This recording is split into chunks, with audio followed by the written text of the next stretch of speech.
Since 2008, the McKinsey company has done nearly $1 billion in consulting work for the United States government. $1 billion. And its top client has been the Defense Department. In fact, it's got contracts with the Defense Department, with the U.S. Department of the Navy, with the Homeland Security Department, with Customs and Border Patrol. I think in 2021 alone, McKinsey had Defense Department or other security agency contracts worth $850 million. It's absolutely extraordinary. And yet, at the same time, they're also doing business with the Chinese government. They are simultaneously taking $1 billion from the United States and its security agencies and also getting money from not just China in general, from the Chinese government and Chinese-controlled entities.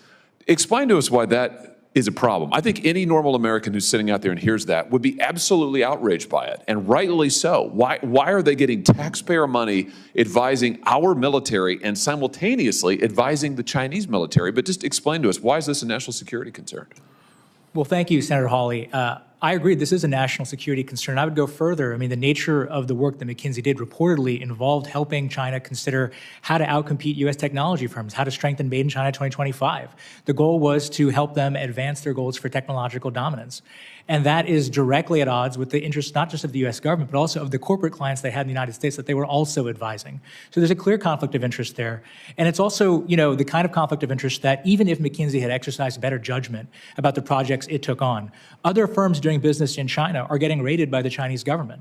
Oftentimes, that means that their data is no longer secure. And if they have U.S. client data on those servers, well, that's now Chinese data. So there's a lot of concerns, I think, that we can raise here. One is the nature of the work. Another is being a vector for the transfer of information and data. And there's a third concern, too, which is that some of these firms have mutually irreconcilable obligations to the United States and to China. China's basically saying, if you want to comply with the subpoena from this committee, you can't, because we have a data security law saying you can. That's three different kinds of conflicts beyond the one, Senator, that you just identified. Well, that's terrific. As we think about the different things that McKinsey has advised China on, they are, for example, a major proponent and promoter of China's Belt and Road Initiative. So here they are, again, taking $1 billion in contracts from the United States military, simultaneously advising China on their Belt and Road Initiative, which is meant to undermine our military and also to undermine American companies all across the world. McKinsey has advised 9 of the top 15 Chinese contractors for the Belt and Road Initiative as of 2018. I mean, it's shameless when you think about it. It is absolutely shameless. Interestingly, I recently obtained a document related to a contract, just to give one example, involving semiconductors. So semiconductors, McKinsey entered into a contract with the U.S. government, our Defense Advanced Research Project Agency, DARPA, in 2021 related to semiconductors. The DoD asked McKinsey if there was any conflict that they might have with the Chinese government. According to these documents recently released to me pursuant to a FOIA request, McKinsey submitted documentation that said that there were no conflicts at all. And in fact, as we now know, they were simultaneously advising the Chinese government on a very similar project. I mean, this to me, it seems like such common sense. The chairman and I wrote to the GAO asking for an analysis of the conflict of interest law and analysis of the procurement and contract awarding process to see if there were any strictures, limitations in current law that would prevent companies like McKinsey from simultaneously making billions from the United States and making billions on China. That report has just come back just a couple of days ago. And what it shows is that there are no such restrictions in United States law currently, which is why our legislation, the Time to Choose Act, which the chairman and I co-sponsored together, introduced and passed this committee almost unanimously, I think only one no vote, is so important because it would prevent what we see on this poster behind me. Ms. Teltman, do you want to add to this why this sort of common sense set of restrictions telling consulting firms you can't consult for the U.S. government and rake in billions from American taxpayers and consult for our chief adversary at the same time, why this is important and why it's a matter of national security? Thank you, Senator. I read that GAO report, and I join you in your concern about the lack of laws and guidance right now currently guiding contracting officials on this issue.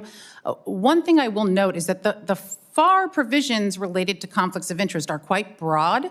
and could capture some of this, but most government officials won't feel comfortable taking this sort of action without greater guidance and directives explicitly giving them comfort that they can look to in taking these sorts of actions. I share similar concerns as you. I get nervous when things are too restrictive and there's too many absolutes, but you raise very good points about why contracting officials need better laws and need to be empowered to make these types of decisions. Yeah, very good. Mr. Riley, let me just ask you, because your exchange with Senator Paul I thought was illuminating. You said that there's a continuum between banning everything on the one end and then everything goes on the other end. So I take it from your testimony today, you're on the anything goes side of the spectrum. No. So you support this bill then? As I mentioned in my comments earlier, we support the goals, but we're concerned that it leads to a slippery slope, potentially. We 100% support legislation that would advance our national security and protect our national security. I will say, based on the conversation I've heard this morning, if these companies are giving China advice, either they're giving pretty bad advice or China's not taking it very well because their economy is on the downhill slide instead of going up. If they are legitimate... Well, wait a minute. They're on the march in the Pacific. McKinsey advised them on building out islands in the South China Sea. At the same time, it was getting defense contracts. So I guess, is your position that you are opposed to, you want companies to be able to get taxpayer money from the United States and simultaneously get money from the Chinese government?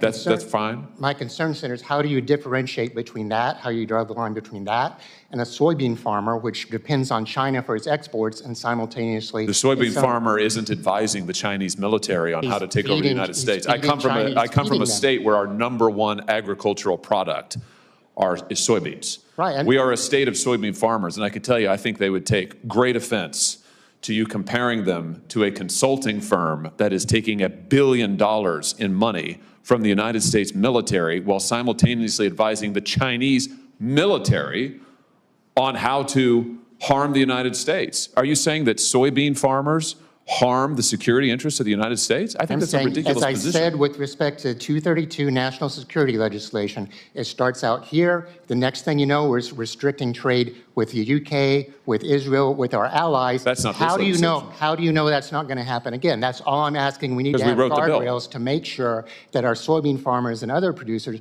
aren't harmed like we have been in recent years by our trade policy. I think that's the most, frankly, absurd instance of whataboutism. It makes just listening to you say it refutes itself. I'm not talking about hypotheticals. I'm talking about what has actually happened, and I don't want to see that repeat. You're talking about something that is not in this bill, and you're equating soybean farmers with a consulting firm that is advising the Chinese military. It's absolutely absurd. I'm equating national security. And here security. You are opposing, in the name of, you represented taxpayers, you are here testifying in favor, apparently, of allowing a company to take tax money.